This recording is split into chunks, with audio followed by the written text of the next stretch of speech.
Bugun kunimiz shunchalik taraqqiy qilgan bo'lsa-mu, lekin kishilarning haqiqatga bo'lgan intilishi, hayotning ma'nosini tepishi, shundaqla o'zining dunyodagi mavjudlik g'oyasini izlashi nihoyat tuvallab ketmoqda. Salman al-Farisining qalbidagi haqiqatga bo'lgan intilish, dunyodagi mavjudlik g'oyasini tepish, o'limdan keyingi hayotning sirrini echishga bo'lgan tuyg'usi uni jim turg'izmadi. Ana shundaq dunyoning hamma tarafini kezgizishga sabab bo'ldi. Cennet 3 kişilik intizar bo'ldi. Onun birisi bo'lsa Salman al-Farisi.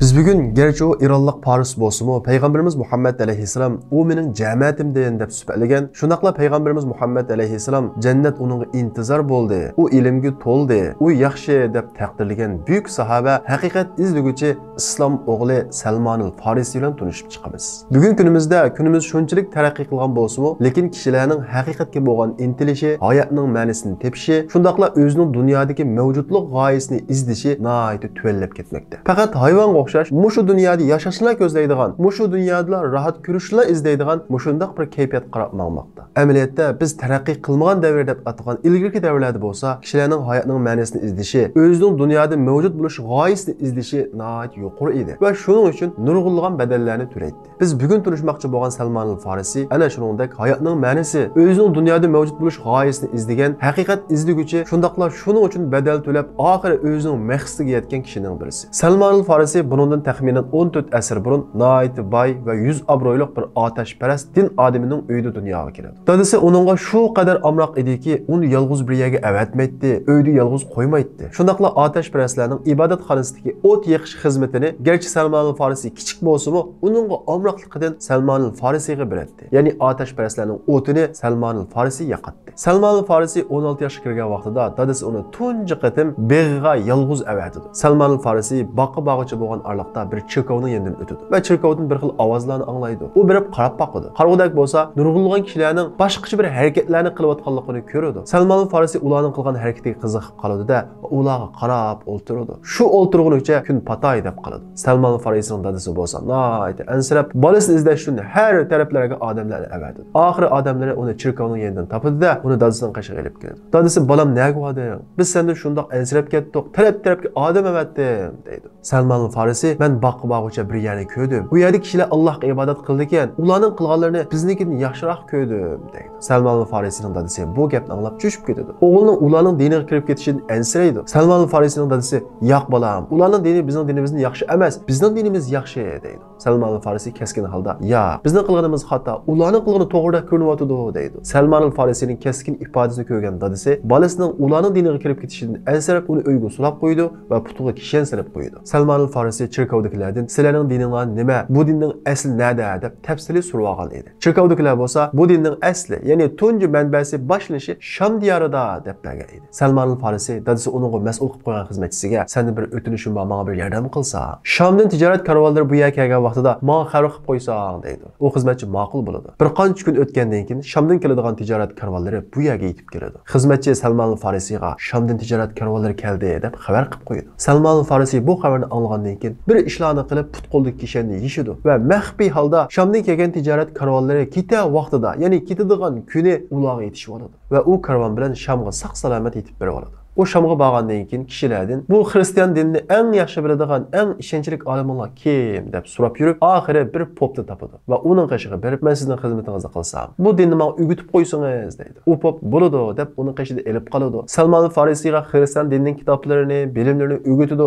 Salman al-Farisi uning qashida turadi. Lekin Salman al-Farisi uningdan nihoyat nafratlanadi, uni yoqtirmaydi. Chunki bu pop kishilarni sadiq qilishga qiziqtirib, o'zi nihoyat bexil edi. Shundaqla kishilar sadiq qilgan mollarning hammasini faqir miskinlarga taqatmay o'zi besib oladi. Bu ishi Salman al-Farisini nihoyat bearam qiladi va uni yoqtirmaydi. Shundoq turgan kunlarning birida bu popga ajal kelib o'ladi. U o'lgandan keyin Salman al-Farisi chirkov mas'ullariga bu popning chirikligini birma-bir aytadi. Shundaqla uning oltin tiqilgan yerlarining hammasini ko'rsatadi. Chirkov mas'ullari uning uyidan 6 kup oltin kumush topadi. Shundaqla uning jasadini kirisqi mixlab, o'lik holatida chalma kesak qiladi. Uningdan keyin u popning o'rniga yana bir pop keladi. Salman al-Farisi "Men sizning qashingizda qolsam" deb u yangi popning qashida qoladi. Ammo bu pop degan gapiga amal qiladigan nihoyatda taqvodor kishi edi. Salman al-Farisi bu popni yoqtirib qoladi va uning qoshida nurg'un yil xizmat qiladi. Kunlarning birida bu popga kasal tegib ajal yiqilishidi. Salman al-Farisi men sizni nihoyat yoqtirib qoldi. Sizdan keyin kimni izlayman? Kimning qoshida tursam bo'ladi deydi. Bu pop ey o'g'lim, men sana tavsiya qilgudek birasi yo'q, lekin Mosulda, ya'ni Iroqning Mosul shahrida bir odam bor. U odam dinni o'zgartmay, mush yo'lda to'g'ri minayotgan bir odam. Agar sen qodir bo'la olsang, bora olsang, shu yerga berib shu odamdan ta'lim ol, shu odamning qoshida tur deydi. Shunaqla bu pop uzun o'tmay vafot topadi. Salman al-Farisining haqiqatga bo'lgan intilishi va talpinishi uni jim turg'izmaydi. U oxiri Iroqning Mosul shahriga qarab yo'lga chiqadi. O'ylab baqing, bir haqiqatni tepish uchun, to'g'ri yo'lni tepish uchun, hidoyatni tepish uchun shahar atlab ana shunda qiyin sharoitlarda jim turmay haqiqatga intiladi va uning uchun badal to'laydi. Endi o'zimizga bir qarab boqaylik. Haqiqat uchun izlanib baqdiqmi? Biror shahar atlab baqdiqmi? Yo'q, shahar atlash emas, oldimizga telefonimizga kasimi o'tkazib o'tamiz, ko'maymiz. Hatto uning qaqsha Allah Taala bizga rahim qilsin. Shunda qilib Salman al-Farisi ilgirki popning tavsiyasi bo'yicha Iroqning Mosul shahriga yetib keladi va u pop tavsiya qilgan odamni topadi va uning qishdimi bir mezgil turadi. Lekin u popmi yashinib qolgan bo'lg'achqa u odamga ajal yiqilishidi. Salman al-Farisi bu odamdan so'raydi. Sizdan kimning qishig'i boraman? Bu dinni o'zgartmay to'g'ri yo'lda mangan bir odam menga tavsiya qilsangiz deydi. Bu pop bugungi kunimizda bu dinni o'zgartmay to'g'ri ilib mangan odam yo'q deyarli. Lekin Nusaybinda, ya'ni bugungi Turkiyaning Mardin shahrida bir odam bor. Şunun qishig'i borsang, shu odam to'g'ri yo'lda mangan odam deydi. Salman al-Farisi bu pop tavsiya qilgan odamni tepish uchun Iroqning Mosuldan Turkiyaning hozirgi Mardin shahriga qarab yo'lga chiqadi va bu yerga keladi va u pop tavsiya qilgan odamni topadi va uning qishida turadi. Bu popga ajal yiqilishidi. Salman al-Farisi uningdan so'raydi. Bu pop emriyimda bir odam bor. Shuning qishig'i borsang bo'ladi deb bir odamni tavsiya qiladi. Salman al-Farisi Nusaybindan emriyim qarab yo'lga chiqadi.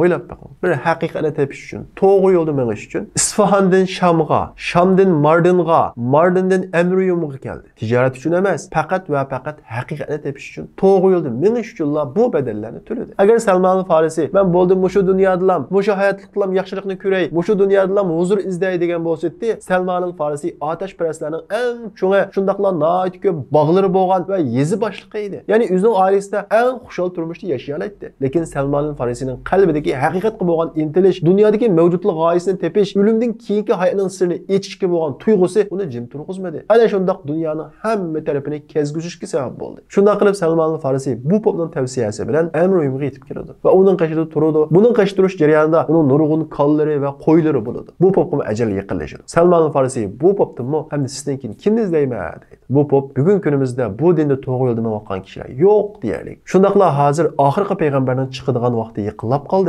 U Arab diyaridan chiqadi. Shundaqla o'zining yurtida tura olmay, Toshliq va Xormonlar o'xshaydigan bir shaharga hijrat qiladi. Ya'ni safar qiladi, ko'chidi. Agar sen bora olsang, shu Arab zaminiga bor. Ya'ni Ibrohim alayhissalom tunji qurgan Ka'baning atrofidagi shu shaharlarga bor deydi. Salman al-Farisi bu voqelikning davomini so'zlab, men u pop vafot topgandan keyin bir muddat Amriyumda qolib qoldim. Shundaq turgan kunlarning birida Kilab qabilasining bir tijorat karvoni bu yerga yetib keldi. Men ular bilan ko'rishib, meni shu Arab diyariga olib qo'yinglar dedim. Ular qo'yqalarini ber dedi. Men shunda qilib ular qo'yqalarini hammasini berdim. Ularning karvoniga qo'shilib Arab diyariga qarab yo'lga chiqdim deydi. Shunda qilib Salman al-Farisi Kilab qabilasining tijorat karvoni bilan Arab diyariga qarab yo'lga chiqdi. Lekin bu tijoratchilar Salman al-Farisiga xiyonat qilib, uning qo'yqalarini elib olishlar birga uning putqollarini bog'lab qo'l qatorida sotdi. Salman al-Farisini bir Yahudi sotib olgan bo'lib, Madinaga nihoyat yaqin bir joyda yashaydigan Yahudi edi. U Yahudi Salman al-Farisini elib kelib o'zining ishiga soladi. Salman al-Farisi bu shaharni shuncha kuzatgan bo'lsa-mu, heliqi pop deb bergan, ya'ni o'zi Toshliq, Xormonlar o'xshaydigan bir shaharga o'xshamaydi.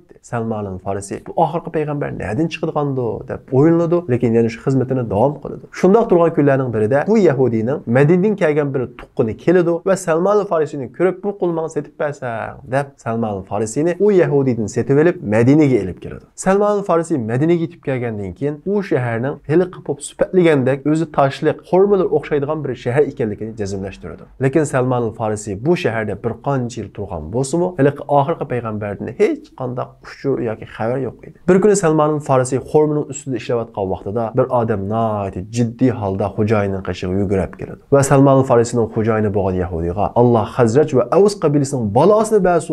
Ular Makkadan kelgan bir odamni Allohning oxirgi elchisi deb atrofiga o'lishyapti va uni himoya qilyapti deydi. Bu gapni algan Salman al-Farisi nəhayət ciddiləşib gedirdi və yürəyi silib gedirdi. Çünki Salman al-Farisi neçə illardan beri bu xəbərini kütgən idi. Salman al-Farisi dərhal xormadan düşüb, elə yugurub gələn adamdan qışığı verib, "Sən bay nim dedin? Kim kepdi o?" deydi. Xo'jayini nəhayət qəzəblənib Salman al-Farisinin yüzüge bir şapılaq vurdu və "Sən işini qila" deydi. Salman al-Farisi nəhayət hayajonga to'ldi. İlgirki pop Salman al-Farisiga Peyğəmbərimiz Muhammed əleyhissalamın alamatlarini bayan qilib, u payg'ambar hadiya qabul qiladi, ammo sadiq yemaydi. Uning mo'risida payg'ambarlik tamg'isi bor deb bergan edi. Salman al-Farisi bularni o'ylab kech kirishi bilan bir suvatga xurma soladi va Quba mahallasi qarab maqadi. U Quba mahallasiga yetib kelgandan keyin payg'ambarimiz Muhammed alayhissalomni tunj salingan Quba masjidining ichida ko'rdi. Sahobalar bo'lsa uning atrofiga o'lishib o'ltirgan edi. Salman al-Farisi payg'ambarimiz Muhammed alayhissalomning qishig'iga kelib, masjidga xurma olib keldi. Bu xurma bo'lsa sadiqa. Sizning atroflarda buning ehtiyojli odam bor ekan deb anglab buni olib keldim deydi. Payg'ambarimiz Muhammed alayhissalom uni yangla deb sahobalarga berdi. Salman al-Farisi ko'nglida, birinchi alomati dalillendi deydi. Siz Salman al-Farisi kech kirish bilan yana bir suvatga xurma solib payg'ambarimiz Muhammed alayhissalomning qishig'iga keladi va payg'ambarimizga "Tunugun sadiqa deb olib kelsam yemilla, ma'muni hadiya, buni esla" deb tanlaydi. Payg'ambarimiz Muhammed alayhissalom bismillah deb o'zi yeydi va sahobalarga yangla deydi. Salman al-Farisi ko'nglida ikkinchi alomati dalillendi deydi. Uzun o'tmay Madinada bir sahoba vafot topadi. Payg'ambarimiz Muhammed alayhissalom bu sahobaning janoza ishlari bilan jannatul baqiy bo'ladi. Salman al-Farisi bo'lsa payg'ambarimiz Muhammed alayhissalomning shu payg'ambarlik muhrini ko'rish uchun payg'ambarimiz Muhammed alayhissalomning keyindan ketmayli turdi. Payg'ambarimiz Muhammed alayhissalom xuddi Salman al-Farisining maqsadini bilib olgandekla chapini soladi. Bu vaqtda Salman al-Farisi payg'ambarimiz Muhammed alayhissalomning mo'risidagi payg'ambarlik muhrini ko'rdi-da, o'zini tutolmay payg'ambarimiz Muhammed alayhissalomni quchoqlab yig'lab ketdi. Sahobalar va payg'ambarimiz Muhammed alayhissalom nimish bo'lganligini bilmay hayron qoladi. Payg'ambarimiz Muhammed alayhissalom "Ey sana nima bo'ldi? Nimish bunday qilsa?" deydi. Salman al-Farisi yuqorqi voqealikning hammasini o'z og'zi bilan bir-birlab payg'ambarimiz Muhammed alayhissalom va sahobalarga aytib berdi. Bu voqealikni anglagan sahobalar yig'ilishib ketdi. Shunday qilib Salman al-Farisi necha yil burun necha shahar kezib izlayotgan haqiqatni, hidoyatni topadi. Demak, bir odam izlansa, intilsa, u odam Isfahonda bo'lsa-mu, haqiqat Madinada bo'lsa-mu, Alloh taolo bir yo'llar orqali u odamni haqiqatga, hidoyatga loyiq qiladi. Shunday qilib Salman al-Farisi sahobalarning orasiga qo'shildi. Payg'ambarimiz Muhammed alayhissalomning qishidan ayrilmaslikka tirishidi, lekin u qul bo'lg'achqa, uni xo'jayini bo'lg'achqa jihatlarga qatnashamaydi. Badr urushi, Uhud urushi qatnashamaydi. Payg'ambarimiz Muhammed alayhissalom bir kuni Salmanni chaqirtib, "Sen xo'jayining bilan deyish, seni ozod qilaylik" deydi. Xo'jayini Salmanga 300 tup xurma, 40 uqiya oltin baho qo'ydi. Bu baho ayni davrdagi qullar qo'ydigan bahodan nechasi yuqori edi. Payg'ambarimiz Muhammed alayhissalom butun sahobalarning hammasini safarbarlik qilib, qirilishlarni ozod qilaylik deb iyon to'plash harakati boshladi. Shunday qilib bir sahoba bir tup xurma, yana birisi 2 tup xurma, yana birisi 5 tup xurma yig'ishib 300 tup xurmaning hammasini to'playdi. Bu xurmalarni Payg'ambarimiz Muhammed alayhissalom har birini o'z qo'li bilan tikdi. Chunki u xo'jayini bo'lgan Yahudi agar bir xurma tutmay qolsa, hisob emas deb shart qilib olgan edi. Payg'ambarimiz Muhammed alayhissalomning qo'lining barakati bilan bu 300 tup xurmaning hammasi tutdi, lekin 40 uqiya oltin bo'lsa tayyor bo'lmaydi. Bir mezgil o'tgandan keyin payg'ambarimiz Muhammed alayhissalomga tuxum cho'nligida bir oltin kirdi. Payg'ambarimiz Muhammed alayhissalom bu oltin qarab Salmanni chaqiringlar deydi. Salman keladi. Payg'ambarimiz Muhammed alayhissalom bu oltinni sat va uni bilan o'zini ozod qil deydi. Salman al-Farisi nəhayət xursand bo'lib bu oltinni sotadi. Bu oltinning qiymati naq o'zining qarzini to'lashga yaraydi. Shunday qilib Salman al-Farisi ozod bo'ladi. Qarmoqqa Salman al-Farisi oddiy bir qul edi. Qul olsun nima bo'pti? Qul bo'lib turib namoz o'qiy oladi. Payg'ambarimiz Muhammed alayhissalomning suhbatlariga qatnasha oladi, lekin jihadlar qatnashamaydi. Ya'ni haqiqiy hurlikka, erkinlikka erisha olmaydi. Salman al-Farisi erkinlikka chiqqandan keyin payg'ambarimiz Muhammed alayhissalomning maktabi bo'lgan ahli suffaga qo'shildi. Uzun o'tmay har tarafdan shakllangan 10 ming kishilik tajovuzchi qo'shin Madina qarab yo'lga chiqdi. Bu xabar yetib kelgandan keyin payg'ambarimiz Muhammed alayhissalom sahobalarni bir yerga to'plab bu urush haqida kengash elib bordi. Bu kengashda bir sahoba uni deydi, birisi buni deydi. Oxirida Salman roziyallohu anhu: "Ey Rasululloh, bizga mushuning o'xshash sirtin tajovuzchi qo'shin vatanimizga besib kirmoqchi bo'lganda, shaharning atrofi xandak qo'laydi. Biz mushunda qilaylik" degan bu taklifni berdi. Payg'ambarimiz Muhammed alayhissalom Salmanning bu taklifini to'g'ri ko'rdi. Shundaqla butun sahobalarga xandak qo'lash buyrug'ini qildi. Shunday qilib sahobalarning hammasi Madina atrofiga xandak qo'laydi. Madina va boshqa qabilalardan shakllangan bu tajovuzchi qo'shin Madinaga kelib xandakni ko'rib hayron qoldi. Chunki xandak arab yerlarida bo'lib boqqan ish emas edi. Ularning buning qarta hech qanday tadbiri yo'q edi. Shuning uchun ular Madinaga kirolmay keyiniga chekinadi. Ya'ni bu tajovuzchi qo'shin payg'ambarimiz Muhammed alayhissalom asli bahosida natijasi yuqori bo'lsa-mu, uni setib olib ozod qilib etgan bir sahobaning plani bilan mag'lub bo'ladi. Salmanning plani bilan tajovuz qo'shin mag'lub bo'lgandan keyin Ansar va muhojir sahobalar xushal bulup Salman'ın talışıdı. Muhacirler Salman bizden dese, Ansarlar Salman bizden deyişidi. Peygamberimiz Muhammed aleyhisselam bolsa Salman menden, yani mening cematimden, mening ailemden dep jakarlaydı. Peygamberimiz Muhammed aleyhisselamның İranlıq Paris bir kişini o mening cematimden, mening ailemden dep ilan qilishi goya sen İranlıq bolsangmı, Paris bolsangmı, Ecem bolsangmı, qaysi millatdan bolsang bol, sende haqiqatga talpindigan bir yürek bo'ladi ekan, onun to'laydigan bedelge tayyorlik bo'ladi ekan, sen peygamber ailesining bir a'zosi bo'la olaysan degan imoniy munosabatning eng yuqori munosabat ekanligiga ishorat qiladi. Shundaqla Peygamberimiz Muhammed aleyhisselamның Salmanul Farisini asli bahasida netçesi yuqori bo'lsa-mu, uni setib elib ozod qilib etishidan Peygamberimiz Muhammed aleyhisselamның odam tunishda naqadar qobiliyatining yuqori ekanligini ko'ralaymiz. Ya'ni Salmanul Farisi netçesi yuqori bağı setib elib ozod qilingan bo'lsa-mu, dushmanning Madinaga besib kirishining oldini oladigan planni o'ttirib qo'ydi. Ya'ni moddiy jihatdan o'ylagan vaqtida Salmanul Farisidan ziyon chiqmadi. Salmanul Farisi yolg'iz haqiqat izlaguvchi bo'lib qolmay, ilm oshiqi edi. Shuning uchun u ilgirki poplarning qishi turgan vaqtida ilgirkilarning kitoblarini, ya'ni ilgirkilarning samoviy kitoblarini hammasini o'rgangan, yaxshi biladi. Payg'ambarimiz Muhammad alayhissalom Salmanul Farisidagi hikmat va ilmni ko'rib, Salmanul Farisi ilmga turibdi deb ta'riflaydi. Hazrat Ali Salmanul Farisini Salmanul Farisi bu ummatning, ya'ni musulmonlarning Luqman Hakimi deb sifatlaydi. Salmanul Farisidagi taqvodorlik, zohidlik nihoyat yuqori darajada ediki, jannat unga intizor bo'lgan. Payg'ambarimiz Muhammad alayhissalom jannat 3 kishiga intizor bo'ldi. Uning birisi bo'lsa Salmanul Farisi deydi. Salmanul Farisi Peygamberimiz Muhammed aleyhisselamның vafatıdan keyinmi bu fidokorlikni, bu ishtiyoqni hech qachon to'xtatib qo'ymaydi. Shundaqla Hazrat Abu Bakrning davrida bo'lsa, sirtqa ilib berilgan, bo'lib bu Paris shaharlariga ilib berilgan urushlarning, jihodlarning oldingi saflarida bo'ladi. Shundaqla u Paris shaharlarini, ya'ni İran shaharlarini yaxshi bilgachga nihoyat muhim rol o'ynaydi. Onun taktik sababli Iroqning Madain shahri hech qanday qon to'kilmay fatih qilindi. Hazrat Umar Salmanul Farisini Madain shahriga vali qiladi. U Peygamberimiz Muhammed aleyhisselamning qabrisini ziyorat qilish uchun Madinaga kelsa, Hazrat Umar va butun Madina aholisi xuddi Peygamberimiz Muhammed aleyhisselamning jamiyatidan oilasining birisi kelgandek oldiga chiqib qarash oladi. Salmanul Farisi hayotini ana shundaq ma'nlik o'tkazgandan keyin haqiqat izlaguvchilar uchun o'lmas